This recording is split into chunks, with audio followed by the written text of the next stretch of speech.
Karena Miss Yuni kemarin bahas tentang Kamboja, Miss Yuni langsung dikirimi video-video orang yang disiksa, dipukulin, disetrum, semuanya Miss Yuni udah ngeliat. Makanya Miss Yuni tuh melarang siapapun ke Kamboja, ke Thailand, ke Vietnam.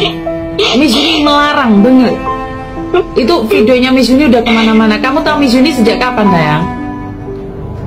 Hari ini, Miss. Semenjak abang saya pergi ke Kamboja, saya cari tahu tentang Kamboja, Miss. Baru tahu saya tentang Kamboja, Miss. Kamu baru ngecek video-videonya Miss Yuni tentang Kamboja, sayang? Iya, Miss. Itu kemarin abang saya disekap katanya. Sekarang nggak tahu kabarnya gimana. Udah 2 hari nggak bisa dihubungi. Yo guys, balik lagi bersama saya tentunya Uki Kevin. Kita bahas lagi yang lagi viral, yaitu tentang TKI atau TKW yang ada di Kamboja ya. Mereka miris banget sih kehidupannya ya.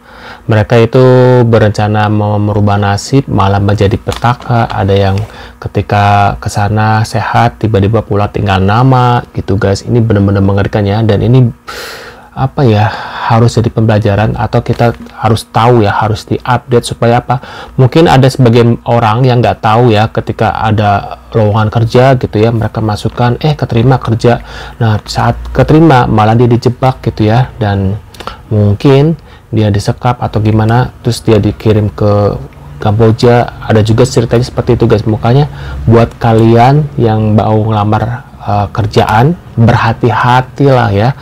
Kalian telusuri dulu itu perusahaannya seperti apa gitu ya. Terus lihat juga review-review orang yang pernah kerja di situ gitu. Ketika orang itu kerja di situ, gimana sih pendapatnya tentang perusahaan itu, kan ada tuh ya. Pokoknya kalau kalian ngelamar kerja itu benar-benar harus melihat secara detail ya. Jangan dengan ada tulisan gaji sekian, kalian jangan percaya dulu, tapi lihat dulu secara ininya ya. Ini perusahaan bener nggak gitu ya. Karena banyak banget hal-hal seperti itu guys ketika masuk. Nah ketika masuk ya diculik, disekap gitu ya, terus sudah gitu dikirim ke Kamboja, dijual gitu loh guys ya. Itu banyak banget hal-hal seperti itu guys ya. Jadi buat kalian berhati-hati ya. Nah ini kita lihat ya beritanya seperti apa, kekejaman di Kamboja ya. Nah kita lihat bareng-bareng. Buat kalian yang baru mampir, jangan lupa nih bantu subscribe Uki Kevin supaya kalian gak ketinggalan dengan kasus-kasus yang lagi viral sekarang, termasuk kasusnya Kamboja ini guys ya. Nah kita lihat videonya bareng-bareng guys. Nah, tolong Pak katanya. Kami pulangkan ke Indonesia dengan selamat. Kasihan ya mereka. Siksa Pak, setrum, nggak digaji. Kami setiap bulan gaji dipotong.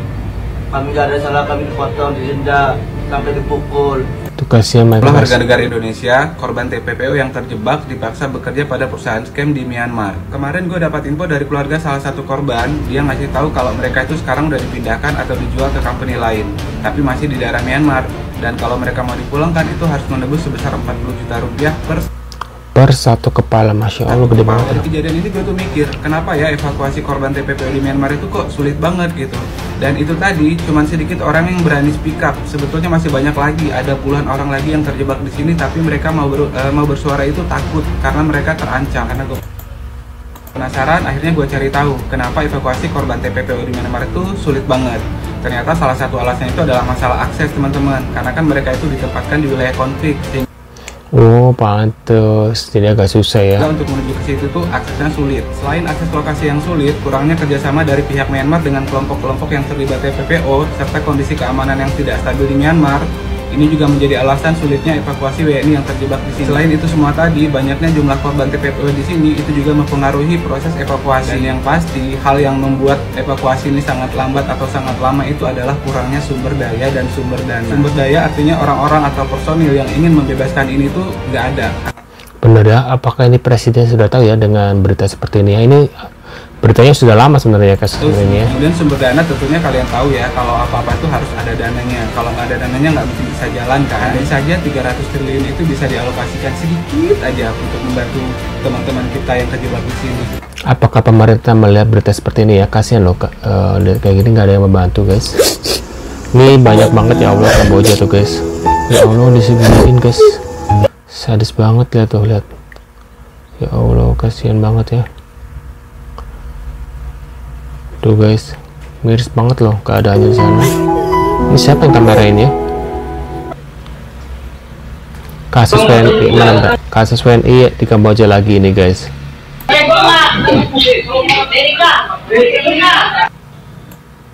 Ya Allah, sampai banyak itu guys, ya Allah, ngeri banget. Nah, kita lihat lagi Kamboja. kisah nyata korban yang bekerja di Kamboja, tidak dapat duit malah rugi uang, pulang babak belur. Kisah nyata yang dialami oleh temanku punya adik. Tahu? Dia kerja di Kamboja, berharap mendapatkan uang. Ini duit nggak dapet, malah rugi berapa? 180 juta. Nih. Waduh. Dia transfer sebanyak 180 juta karena adiknya disekap pulih. Ya.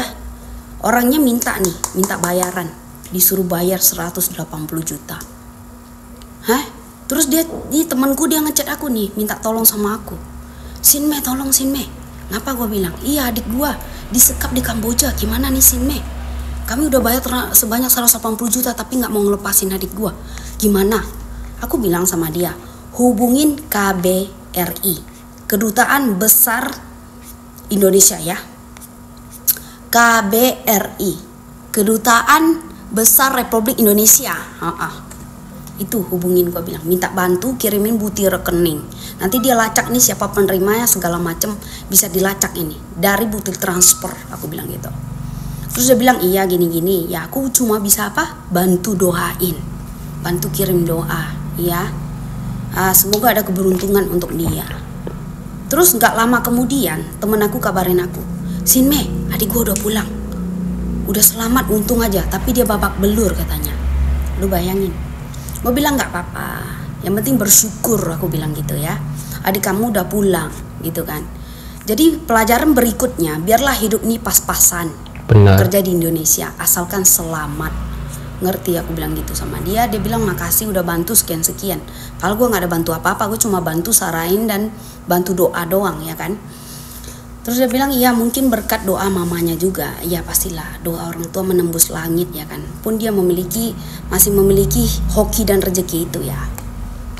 Nah, jadi ini pelajaran yang sangat berharga untuk kalian semua ya. Terus kalian mau tanya nih, sebelum kalian bertanya nanti sama aku, Sinme, orang Selat Panjang yang 180 juta itu yang kena jadi korban itu siapa orangnya, di mana? Boleh lu tanya sama gue sepil, gue kasih tahu orangnya siapa, gue kirimin. Tapi dengan satu catatan, tolong, lu bisa bantuin temen gue balikin duit yang 180 juta. Waduh. Kalau lu bisa bantu temen gue balikin duit 180 juta, gue kasih tahu orangnya siapa. Kalau perlu gue kasih kontaknya, ya, kasih bukti transfernya, lu lacak. Tapi kalau lu nggak bisa bantu apa-apa, cuma kepo, lu jangan tanya, jangan nanya, lu nolong tidak nyusahin, ya, gitu. Aku juga kasih nama temen gue nih, kehabisan 180 juta, adiknya babak belur pula. Jadi kita jadi manusia, kalau nggak bisa nolong, jangan banyak tanya dan banyak kepo.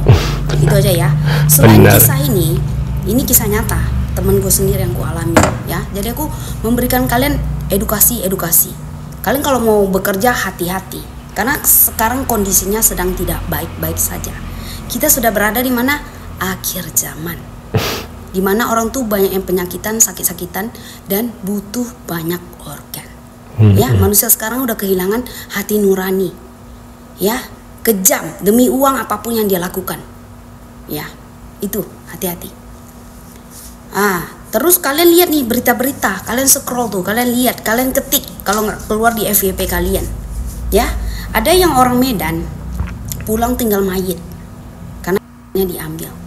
Ada juga berita polisi Kamboja sedang menggerebek orang di mana TKI ditahan. Polisi Kamboja itu bekerja sama itu dengan KBRI karena udah banyak kasus kan. Habis itu apalagi berikutnya banyak, lu lihat-lihat deh. Ada yang katanya matanya dijengkel ya karena kerja di situ. Banyak lah kejadian di Kamboja itu. Ya, kalau lu merasa kerja di sana aman itu karena lu beruntung. Ya, lu jangan mempertaruhkan nyawa kamu. Jangan, hati-hati. Aku bilang sama kalian. Bukan hanya Kamboja aja loh. Bukan, Filipina juga ada. Gue punya temen satu kelas sama aku. Adiknya kerja di Filipina. Yang pulang apa? Bukan orangnya pulang, tinggal abu. Nggak ada. Meningsoy di sana, wassalam di sana. Orang tuanya, khawatir, sedihnya luar biasa. Ke Filipina dia kerja itu. Jadi buat kalian masih kerja di luar negeri, Kamboja, Filipina, masih selamat kan ya. Tapi ada beberapa orang ya yang gue tahu mereka tuh di luar negeri nggak selamat gitu. Kita kerja di tempat orang, apalagi negeri orang, gak gampang loh. Kalau kita nggak hati-hati, mungkin orang nggak seneng kita atau sakit hati sama kita, bisa aja dia melakukan segala hal. Bahaya banget. Mesti hati-hati ya. Untuk kalian ini aku bikin konten edukasi untuk kalian. Disclaimer, untuk kasus teman gue yang 180 juta ini, lu jangan banyak tanya sama gue, ini orangnya siapa, gimana, bisa nggak dipertanggungjawabkan? Bisa, tapi kalau lu mau bertanya, jangan untuk bertujuan intimidasi aku ya. Tujuannya kalau lu bisa bantu teman gue, balikin uangnya 180 juta dan melacak siapa pelakunya, silakan gue kasih informasi yang lengkap. Tapi kalau lu nggak bisa membantu apa-apa, nggak bisa bantu teman gue nih melacak siapa pelakunya, nggak bisa bantu dia kembaliin 180 juta, mendingan lu diem, jangan banyak komen di situ. Kalau nggak bisa nolong, minimal jangan nyusahin ya, jangan nambah beban pikiran orang. Ini konten edukasi ya, mau kalian terima nggak terima itu urusan kalian. Yang penting di sini gue pengen ingatin untuk kalian untuk lebih hati-hati karena sudah banyak kejadian. Jangan sampai terulang kembali ya. Harapan aku sangat besar, harapan aku Viti aku ini bisa menolong banyak orang. Ya, aku tidak ada bermaksud untuk menjatuhkan siapapun atau apapun. Di sini murni untuk edukasi. Ya, mudah-mudahan Vitiku yang sepotong ini bisa menyelamatkan banyak nyawa ya. Oke, sekian, semua bermanfaat. God bless you. Dengan kejadian seperti ini, kita jadi pelajaran banyak ya, dengan berhati-hati ya, supaya kalian gak kejebak ya. Walaupun kita di Indonesia, ternyata mereka juga sudah menyuruh orang-orang yang seperti orang Indonesia yang kerja di sini untuk merekrut orang-orang Indonesia buat dibawa ke sana tuh ada juga gitu guys. Jadi kalian walaupun kerja di sini hati-hati untuk melamar kerja karena banyak yang seperti itu guys. Mereka dibayar, kalau enggak mereka diancam gitu. Makanya mereka merekrut orang-orang Indonesia untuk menumbalkan ya, untuk ditinggal kerja di sana. Makanya berhati-hati guys. Nah, untuk videonya sekian dulu. Jangan lupa bantu subscribe. Kita lihat di video selanjutnya ada berita apa lagi dari Kamboja. See you guys.